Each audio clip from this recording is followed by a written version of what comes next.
तो चलिए स्टार्ट करते हैं। क्वेश्चन नंबर 1 क्या है, यदि दूध से क्रीम को अलग किया जाता है तो दूध का घनत्व, जो मिल्क की डेंसिटी है, वो घटेगी बढ़ेगी समान रहेगी, इनमें से कोई नहीं। यदि दूध से क्रीम को अलग किया जाता है तो दूध का घनत्व बढ़ जाता है, उसकी डेंसिटी बढ़ जाती है। तो देखिए, यदि दूध से क्रीम को अलग किया जाता है तो दूध का जो घनत्व है वो बढ़ जाता है, इसको याद रखिएगा। क्वेश्चन नंबर 2 पर आ जाइए। निम्नलिखित कथनों पर विचार करना। दो स्टेटमेंट है यहाँ पर, बताना कि इनमें से कौन सा करेक्ट होगा। पहला स्टेटमेंट है, समुद्री घास में आयोडीन पाया जाता है और पीले फास्फोरस को मिट्टी के तेल में रखा जाता है। देखिए, पीले फास्फोरस को मिट्टी के तेल में नहीं रखा जाता, उसको जल में रखा जाता है। सोडियम को मिट्टी के तेल में रखते हैं वरना आग पकड़ लेता है वो। समुद्री घास में आयोडीन पाया जाता है, पहला वाला करेक्ट है, दूसरे को एलिमिनेट करिए। तो समुद्री घास में आयोडीन पाया जाता है, करेक्ट है स्टेटमेंट। पीले फास्फोरस को जल में रखा जाता है, सोडियम को मिट्टी के तेल में रखा जाता है वरना आग पकड़ लेता है। क्वेश्चन नंबर 3 है, निम्नलिखित कथनों पर विचार करें। दो स्टेटमेंट है यहाँ पर, बताना कि इनमें से कौन सा करेक्ट है। अस्पतालों में कृत्रिम सांस लेने के लिए प्रयुक्त सिलेंडरों में ऑक्सीजन तथा हीलियम का मिश्रण होता है। पुराने तेल चित्रों के रंगों को फिर से उभारने के लिए हाइड्रोजन पेरोक्साइड काम में आता है। पुराने तेल चित्रों के रंगों को फिर से उभारने के लिए हाइड्रोजन पेरोक्साइड काम में आता है, करेक्ट हैं दोनों के दोनों स्टेटमेंट। इसका उत्तर है सी। अब आ जाइए क्वेश्चन नंबर 4 पर। निम्नलिखित में सिंदूर बनाने में किसका प्रयोग होता है। सिंदूर बनाने में जिंक सल्फाइड का प्रयोग नहीं होता है, मर्क्यूरिक क्लोराइड का प्रयोग भी नहीं होता है, जिंक ऑक्साइड का प्रयोग भी नहीं हो सकता, मरकरी का प्रयोग होता है। किसका? मरकरी का। तो देखिए, सिंदूर बनाने में जो है वो मरकरी का प्रयोग होता है। जिंक ऑक्साइड का प्रयोग मलहम बनाने में किया जाता है। मर्क्यूरी क्लोराइड का उपयोग कीटनाशक के रूप में किया जाता है। क्वेश्चन नंबर 5 पर आ जाइए। कुछ स्टेटमेंट है यहाँ पर दो, बताना कि इनमें से कौन सा करेक्ट होगा। पहला है, नॉन स्टिक बर्तन का ऊपरी परत टेफ्लॉन का बना होता है और सीसाकृत पेट्रोल में एथिलीन ब्रोमाइड मिलाया जाता है। देखिए, तो पता ही होगा आपको, नॉन स्टिक आपके घर में भी होंगे बर्तन नॉन स्टिक, तो दोनों के दोनों करेक्ट हैं। तो नॉन स्टिक बर्तन की जो ऊपरी परत है टेफ्लॉन की बनी होती है, सीसाकृत पेट्रोल में एथिलीन ब्रोमाइड मिलाया जाता है। ये नाम याद रखना, एथिलीन ब्रोमाइड। ब्रोमीन का उपयोग एथिलीन ब्रोमाइड के संश्लेषण में होता है। सिल्वर ब्रोमाइड बनाने में भी ब्रोमीन का इस्तेमाल करते हैं, जिसकी आवश्यकता फोटोग्राफी में होती है।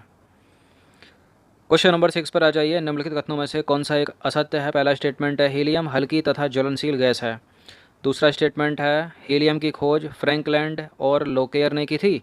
गुब्बारे को भरने में हीलियम का प्रयोग किया जाता है। गोताखोरों द्वारा अधिक गहराई में सांस लेने के लिए हीलियम तथा ऑक्सीजन के मिश्रण का उपयोग किया जाता है। थर्ड वाली लाइन बहुत पूछते हैं इसको, गोताखोर कौन सी गैस ले जाते हैं, तो हीलियम और ऑक्सीजन का मिश्रण होता है, करेक्ट है। गुब्बारों को भरने में हीलियम का प्रयोग होता है। हीलियम की खोज फ्रैंकलैंड और लोकेयर ने की थी, ये भी करेक्ट है, लेकिन पहला वाला गलत है। हीलियम हल्की तो है लेकिन अज्वलनशील है, ज्वलनशील नहीं है हीलियम। तो हीलियम हल्की है तथा अज्वलनशील गैस है। हीलियम का उपयोग गुब्बारों को भरने में, मौसम संबंधी अध्ययनों में, ठंडी वायु वाली नाभिकीय भट्टी आदि में किया जाता है। क्वेश्चन नंबर 7 है, कौन सी गैस का प्रयोग हवाई अड्डे पर विमान चालकों को संकेत देने में किया जाता है। ये इंपॉर्टेंट है प्रश्न। इनमें से कौन सी गैस का उपयोग हवाई अड्डों पर विमान चालकों को संकेत देने में किया जाता है। रेडान नहीं है, जिनॉन नहीं है, बताइए आर्गन और नियान में से कौन सी है। तो इसका आंसर हो जाएगा ऑप्शन नंबर ए, नियॉन। तो देखिए, आवर्त सारणी में शून्य वर्ग में 6 तत्व हैं, हीलियम, नियॉन, ऑर्गन, क्रिप्टॉन और जिनॉन और रेडान। ये सभी तत्व रासायनिक रूप से निष्क्रिय हैं, अतः इन तत्वों को अक्रिय नोबल गैस कहते हैं। हवाई अड्डों पर विमान चालकों को संकेत देने के लिए नियॉन का उपयोग किया जाता है, क्योंकि इसका प्रकाश कोहरे में अधिक चमकता है। क्वेश्चन नंबर 6 पर आ जाइए। चूहे मारने के लिए किसका प्रयोग किया जाता है, ये प्रश्न मोस्ट इंपॉर्टेंट है। तो श्वेत फास्फोरस का प्रयोग चूहे मारने में और लाल फास्फोरस का प्रयोग दिया सलाई में किया जाता है। ये प्रिंटिंग मिस्टेक है यहाँ पर, बी होगा ना इसका उत्तर, तो फिर बी होगा। अच्छा, एक चीज़ को और याद रखिए, जिंक फॉस्फाइड, उसको भी बहुत पूछते हैं। जिंक फॉस्फाइड का जो प्रयोग है वो चूहे मारने में किया जाता है, याद रखिएगा, वो बहुत बार पूछा हुआ प्रश्न है। क्वेश्चन नंबर 9 है, निम्न कथनों पर विचार करना। दो स्टेटमेंट है यहाँ पर, बताने कि इनमें से कौन सा करेक्ट होगा। फास्फोरस हड्डियों तथा जीव कोशिकाओं में उपस्थित रहता है और लाल फास्फोरस श्वेत फास्फोरस की अपेक्षा कम क्रियाशील है। लाल फास्फोरस श्वेत फास्फोरस की अपेक्षा कम क्रियाशील है। लाल फास्फोरस का प्रयोग दिया सलाई बनाने में और श्वेत फास्फोरस का प्रयोग किस में, चूहों को मारने में। तो कौन सा करेक्ट है इसमें, दोनों के दोनों करेक्ट हैं।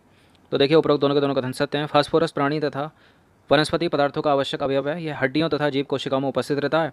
फास्फोरस अपरूपता प्रदर्शित करता है। लाल फास्फोरस श्वेत फास्फोरस की अपेक्षा कम क्रियाशील है और श्वेत फास्फोरस, लाल फास्फोरस तथा काला फास्फोरस इसके अपरूप हैं। अब आ जाइए क्वेश्चन नंबर 10 पर। निम्नलिखित कथनों पर विचार करना है। दो स्टेटमेंट है यहाँ पर, बताना कि इनमें से कौन सा सत्य होगा। द्रव नाइट्रोजन का उपयोग जैव पदार्थों के लिए प्रशीतक के रूप में भोज्य पदार्थों को जमाने में किया जाता है। और कृत्रिम रेशम बनाने में अमोनिया का प्रयोग किया जाता है। तो करेक्ट है दोनों के दोनों स्टेटमेंट, सी है इसका उत्तर। तो देखिए अमोनिया का उपयोग कृत्रिम रेशे बनाने में, विस्फोटक बनाने में, सोडियम कार्बोनेट एवं सोडियम बाइकार्बोनेट आदि के निर्माण में किया जाता है। क्वेश्चन नंबर 11 पर आ जाइए। निम्नलिखित कथनों में से कौन सा एक जो है वो गलत है, असत्य है। पहला पढ़ते हैं। प्रकाश रासायनिक कोहरा जो है वो वाहनों तथा कारखानों से निकलने वाले नाइट्रोजन के ऑक्साइड तथा हाइड्रोकार्बन पर सूर्य के प्रकाश की क्रिया के कारण उत्पन्न होता है और यह कोहरा श्वसन तंत्र को हानि पहुंचाता है। इस कोहरे की भूरी धुंध नाइट्रोजन डाइऑक्साइड के भूरे रंग के कारण होती है। तो ये तो सारे के सारे करेक्ट हैं, इसमें इनकरेक्ट तो कोई है नहीं लग रहा। तो इसका आंसर क्या लगाएंगे हम? उपरोक्त में से कोई भी गलत नहीं है, तो उपरोक्त सारे के सारे कथन सत्य हैं। पढ़ लीजिएगा दो बार जिनकी एक्सप्लेनेशन नहीं है। क्वेश्चन नंबर 12 पर आ जाइए। निम्नलिखित कथनों पर विचार करना है। दो स्टेटमेंट है यहाँ पर, बताने के इनमें से कौन सा करेक्ट होगा। चांदी के चम्मच से अंडा खाना वर्जित है। आयरन पायराइट को झूठा सोना या बेवकूफ़ों का सोना कहते हैं। किसको बेवकूफ़ों का सोना या झूठा सोना कहते हैं? आयरन पायराइट को। और चांदी के चम्मच से अंडा खाना वर्जित है। दोनों के दोनों प्रश्न, दोनों के दोनों स्टेटमेंट करेक्ट हैं। क्यों वर्जित है भाई? देखिए चांदी के चम्मच से अंडा खाना वर्जित है क्योंकि चांदी अंडे में उपस्थित सल्फर से प्रतिक्रिया कर काले रंग का सिल्वर सल्फाइड बनाती है, जिससे चम्मच नष्ट हो जाती है। आयरन पायराइट को झूठा सोना या बेवकूफ़ों का सोना कहते हैं। इस तरह के प्रश्न पूछे जाते हैं। क्वेश्चन नंबर 13 पर आ जाइए। इनमें से किस धातु को रणनीतिक धातु कहते हैं? इनमें कौन सी धातु रणनीतिक धातु है? टाइटेनियम। कौन सी धातु रणनीतिक धातु है इनमें? टाइटेनियम। तो देखिए टाइटेनियम को रणनीतिक धातु कहते हैं क्योंकि इसका उपयोग रक्षा उत्पादन में होता है। यह इस्पात के बराबर मजबूत लेकिन भार में कम होती है। वायुयान का फ्रेम तथा इंजन बनाने में, नाभिकीय रिएक्टरों आदि में इसका प्रयोग किया जाता है। किसका? टाइटेनियम का। क्वेश्चन नंबर 14 पर आ जाइए। निम्नलिखित कथनों पर विचार करना। दो स्टेटमेंट है यहाँ पर। पारा को क्विक सिल्वर के नाम से भी जाना जाता है। पारा का निष्कर्षण मुख्यतः सिनेवार से होता है। ये दूसरा वाला बहुत पूछते हैं, इसको करेक्ट है दोनों के दोनों स्टेटमेंट, सी है इसका उत्तर। तो देखिए पारा को क्विक सिल्वर के नाम से जाना जाता है। इसका निष्कर्षण मुख्यतः शनिवार से होता है। पारा को लोह पात्र में रखा जाता है क्योंकि लोह के साथ अमलगम नहीं बनाता। और ट्यूबलाइट में सामान्यतः पारा का वाष्प और आर्गन भरी जाती है। ये भी इंपॉर्टेंट है ये लाइन। ट्यूबलाइट में मुख्यतः पारा की वाष्प और आर्गन भरी जाती है।